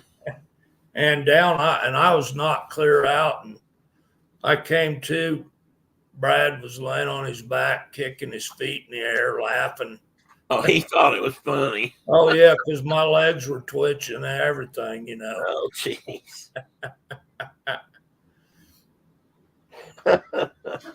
I can see him laughing. But that big old car, it was my grandmother's car, and then Mom and Dad ended up with it. We had it forever. It was a great car. There's a couple of more. I'm impressed by the pointiness of these horns at the bottom, and I didn't label this guy. So I don't know if these are the same critter. I don't think so, but they could be. Sitatunga. Yeah, that other one's not. I don't know why I didn't label those. I mean, these two are the same, I'm pretty sure, but I don't know why I didn't put a name on them. That's unless they're a version of this from a subspecies, but they don't look anything like them. So I'm not sure about that. And the end, and I used the Okapi for this rear end shot. So that Which is not an antelope, by the way. no, I know, and it's if It's you, a giraffe. it's a giraffe, but it's funny. I read an article that was written by a Going in June, Chuck. I wheels up on D-Day, June 6th. Yeah. Anyway, But you were reading something about a copy. They're not. I was reading something. Well, I was reading something about African antelope, and it was out of not a scientific journal. I'll admit, but it was out of another magazine or an article that somebody had written. It was pretty informative, and I think was well done. And they were actually listing kind of all the hoofed animals together in a sense because they're so unique, like giraffes and okapi and Cape buffalo. And I thought those guys they're not antelope, but that guy was lumping them in there somehow based on well, I'm not sure what. I can't think of any reason why they'd be other than, they have, well, giraffes don't really have horns, but I don't think the okapi does either. They may have the false horns, but whatever what's the term for that? Osseo something or ossi something. It's bony, but it's not like a real horn. In fact, they're soft when they're younger and they harden up as they age. And oddly enough, that's the most closely related critter to our pronghorn. The giraffe or the okapi? The giraffes. Really? But they're so far removed. It was a long, long time ago. Can you imagine seeing a herd of antelope loping across the plain, bouncing across the plains with necks about 6 foot long? I guess they probably wouldn't have to bounce so much if they were that tall.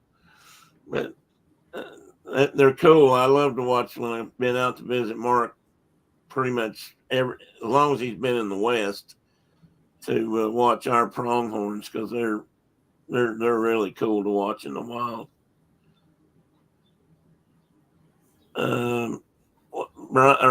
Chris is saying something has a greasy coat because of the African rainforest. Oh, copies. Oh, okay. And there's some of the other animals. I failed to mention that, Chris. I'm glad you brought that up. Because some of the other actual antelopes do too, like the water buck and some of the other ones that may even be some of the ones that don't taste good, as Mark pointed out, have that because they do spend time in the rainforest and in the deltas of rivers that do exist. And some of these guys really depend on the what's that big huge wetland right in the middle of this country that it's on the tip of my tongue. 12 days, Chuck. Be gone 12 days. That counts flights over and back, or is that just in Africa? It'll be 14 total. And that flight over is what, 15 hours or more? 15 lovely airborne hours. They have to take extra pilots for a trip like that. Pilots aren't allowed to fly more than 8 hours. I hope they got a dozen of them in there. They probably should. Oh yeah, Chuck, trip of a lifetime. You're absolutely right. That's what he's been wanting to do this for as long as he can My remember. whole life. And his dad has been trying to talk him out of going over there. And Mark told him finally, he said, "Hey, you're the guy that got me started." Yeah. Okay. Love you. Have fun at the play. He bought Mark books when he was young, and Mark learned to read them. And a lot of them some of them are about Africa, and that did it. Diana says she's not sure she could do that flight. Well, if you go over to Australia or New Zealand, you got to do the same kind of a flight. Even longer. Even longer, yeah. And because a friend of mine wanted to go, didn't fly with. He worked on American Airlines airplanes so he could fly anywhere in the world. And he said one of the things he always wanted to do was go to Japan, but that was only a 12-hour flight over the Pacific. And I think it was 12. It could have been 15. Seems like 12 is not enough, but I believe that's what he told me. And to me, that's a long trip. I mean, you think about sitting in that seat that long. You're going to have to get out and do some laps up and down the aisle or something. Well, and this will be the first time my wife has flown in. This will be the first time I'll ever have been in one of those Big guys. You know, where they got 3 rows of seating, the middle aisle and the, 2 down the side. And you say you're going over on Delta? Delta, yeah. I don't know if they're flying Boeing stuff or if they're flying Airbus stuff. But it's going to be a long time in the airplane. We're sitting in seats either beside or right behind my buddy. I told him I planned on keeping my knee in his back for 15 hours. But anyway, and Chris, that's right. We'll be there during the winter. But the winter is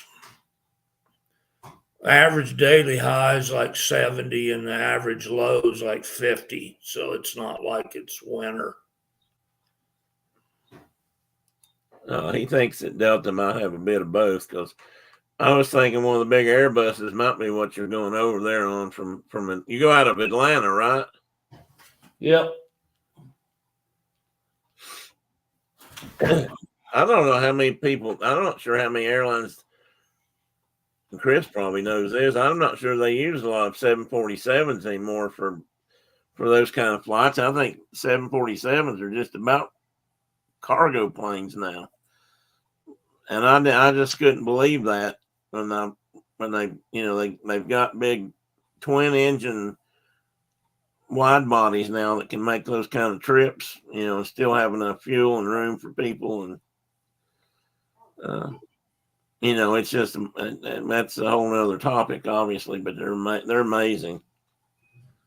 And people can say Boeing's down and having problems, but they're not having problems. You don't hear a lot about Airbus's problems because, when they had their own problems with new airplanes too. It's just lately you hadn't heard anything about them, but because it's not happened here. And since they're out of Europe, they take care of most of that stuff. Lufthansa is the last airline with 747s. See, I've never flown a 747. I always wanted to go somewhere where I could fly on a 747. I mean, they were just such amazing big airplanes.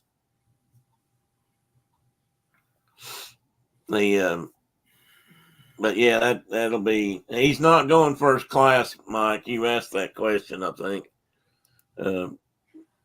I think you're going, or didn't you tell me you had some kind of a comfort coach seat or something? Yeah, we're not flying first class. First class would be more bearable, Mike, if you could. Yeah, but it's probably price. That is ridiculous pricing on that.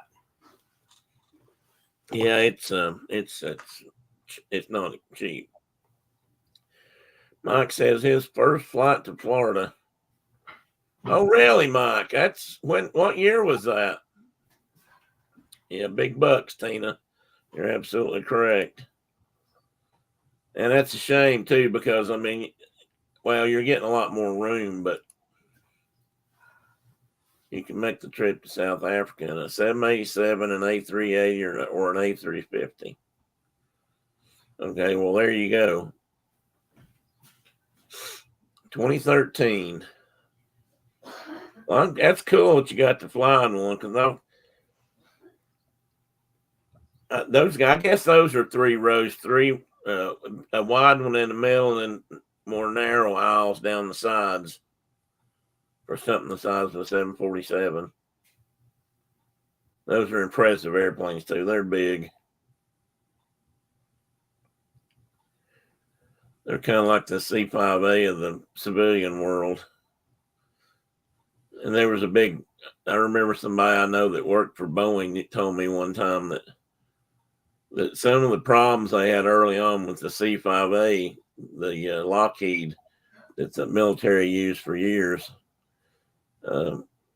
it was like our biggest airplane, and the military used them for all their big transport stuff and heavy lift.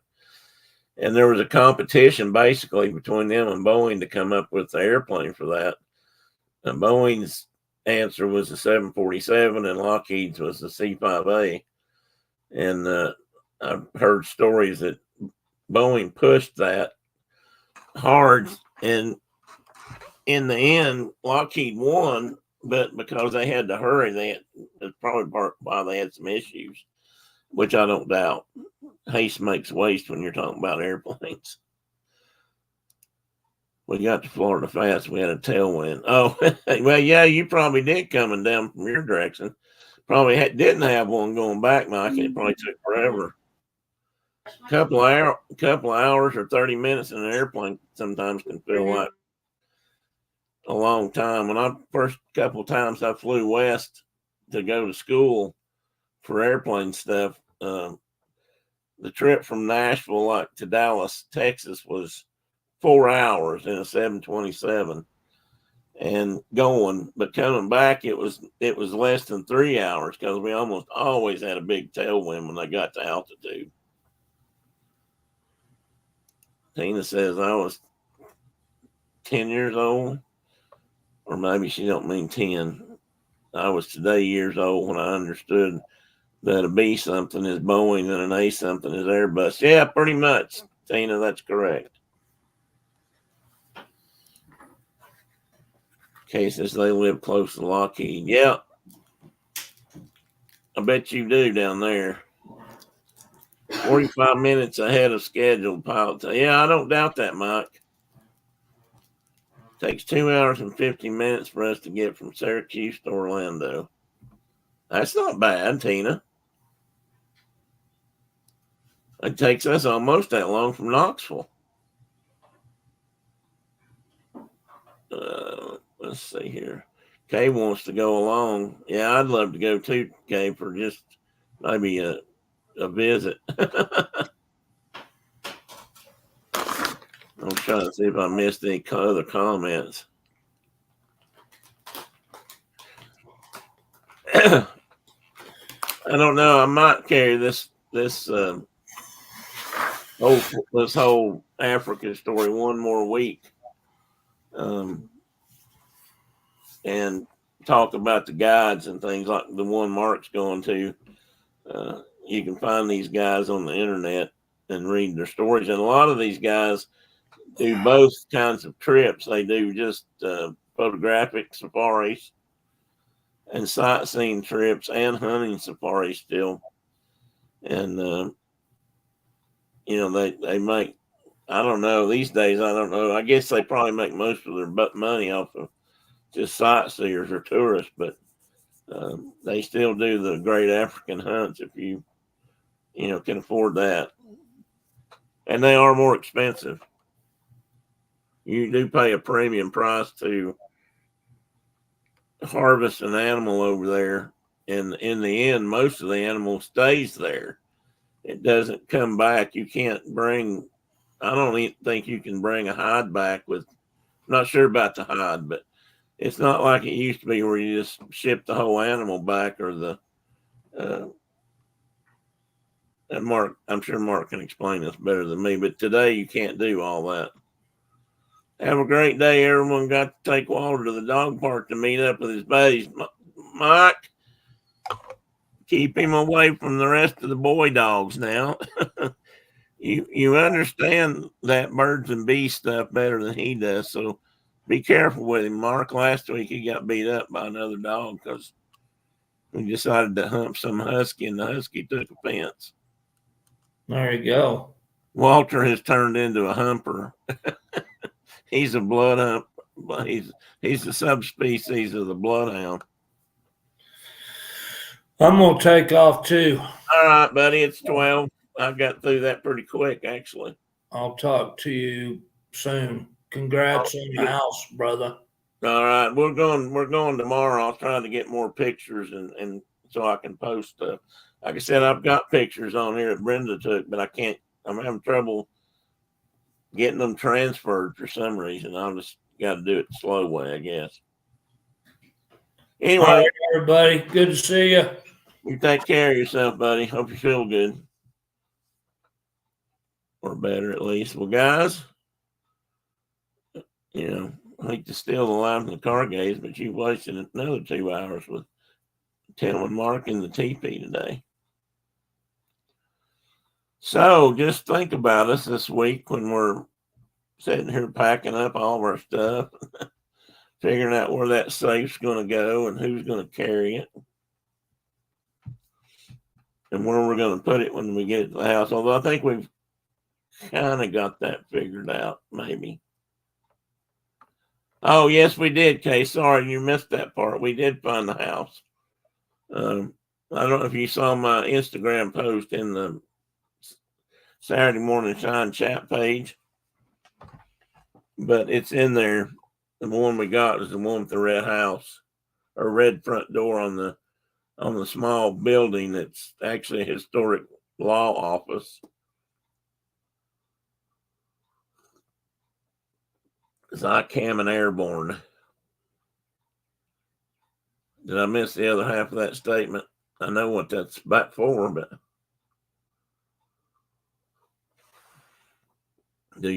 Brenda asked the question about shots again. I think they do, Brenda, but I've got to ask him what shots they have to take. I think they probably will take a malaria shot if they haven't already. I don't know if there's one. I don't know if there is a shot for the what they call the sleeping, what we call, or what some people call the sleeping disease, which is carried by the tsetse fly. I don't think they call it that anymore, but you don't want that either. And this time of year, I don't think that's supposed to be as big of a problem. But there may be a shot for that now. I'm not sure. I would take it if there was. That would be two things I would want. Don't think they'd have to take a rabies shot. I'm not even sure rabies is a big deal in Africa. It seems like I read somewhere that it wasn't. I'm not positive of that, but what else was it I was thinking they might have to take? I don't know, but I think they've got to take a couple, and that may be the two they're waiting to get.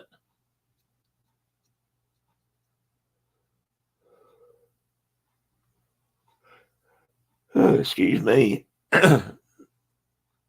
And some of you may have caught this before, but Mark's going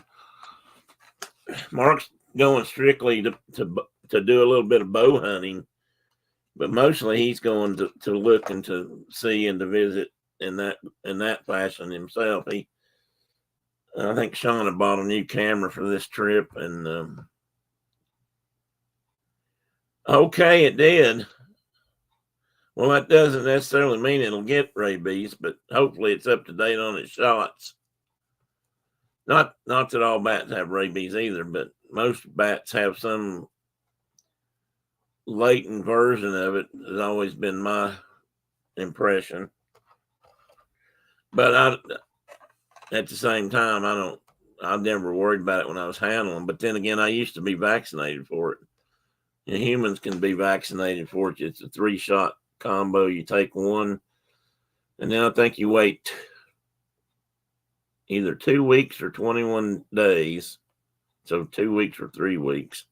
Take a second shot, wait half that time, come back and get your third. And then, okay, that's good, Kay.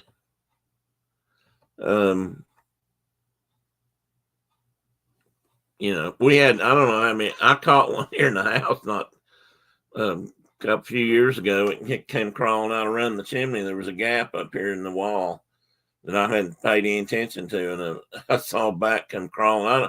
I don't even know why I saw it, but it caught my eye moving, I guess, and it looked like I think it was a big brown. I should have identified it before I let it go, but I just caught it and turned it loose outside. I'm sure it flew right around the house and came back in the top of the house. I don't doubt that this ceiling isn't full of bats. I wouldn't be too surprised about that.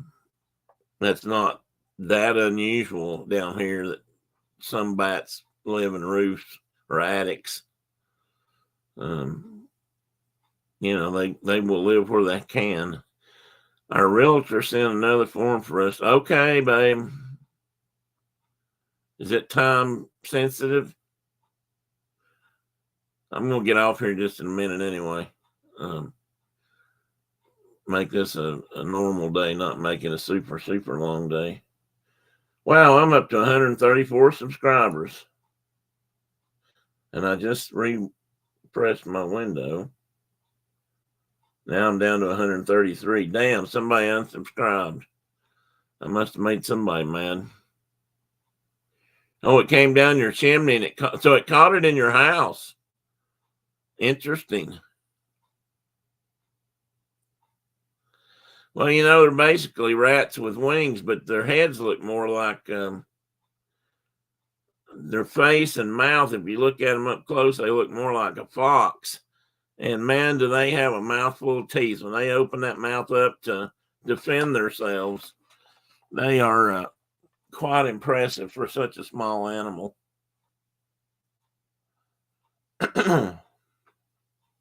Well, we'll take care of that in just a little bit, babe.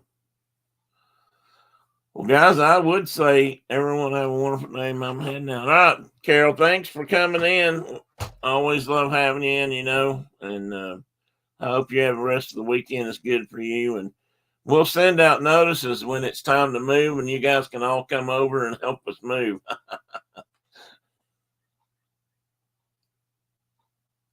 Oh, she made it scream. It was tiny. It could have been a little pipistrelle or we have little browns down here. I don't know. You probably do too. Much like a possum, lots of teeth. Yeah. A possum has more teeth than any other living mammal. Just a little bit of trivia everybody needs to know. Anyway, I will. So if anybody shows up to help move, we'll supply the food and the drink, be it soap water, soda pop, or adult beverages. Anyway, guys, I think I'm going to do that so I can get caught up on that, and then I would say let's watch a football game, but I don't think there's any football on now, unfortunately. But tonight is the outdoor game of hockey, and there's another one tomorrow. Both games are going to be in the MetLife Stadium in New York where the Giants play football. And the one tonight is,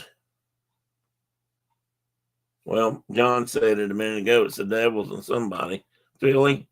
And I can't remember who's playing tomorrow. I'm out of your coffee, Tina. Your coffee got gone relatively quick. I put on my the Daytona 500s this weekend. I thought it might be. I was wondering about that earlier. Chris, thanks. Yeah, I might watch. I don't know. I might watch that this weekend. I haven't watched the 500 in a couple of years, so I don't know if you've ever been there for it, but it's pretty impressive when you're there. Yeah, Devils and Flyers tonight. Okay, guys. Brenda's going to get packing. work. She's going to drive me crazy. Everybody think positive thoughts for Tim. so I don't go insane with all this work, pack. Because that's hard. That's just hard. Anyway, guys, have a great weekend. Thanks for coming in. Try to keep smiling. Just keep smiling. Rangers and Islanders tomorrow. Okay. So my mouth is so dry today. I'm out of here too, guys. Thanks for coming in. Go off and watch somebody else have fun at Disney World or something. I might even do that a little bit today. If I have time, don't tell Brenda. Because she's going to know why I'm not packing books or something. I just hate putting them in the dark, closing the box up. It just seems so final. All right. Bye-bye, everybody.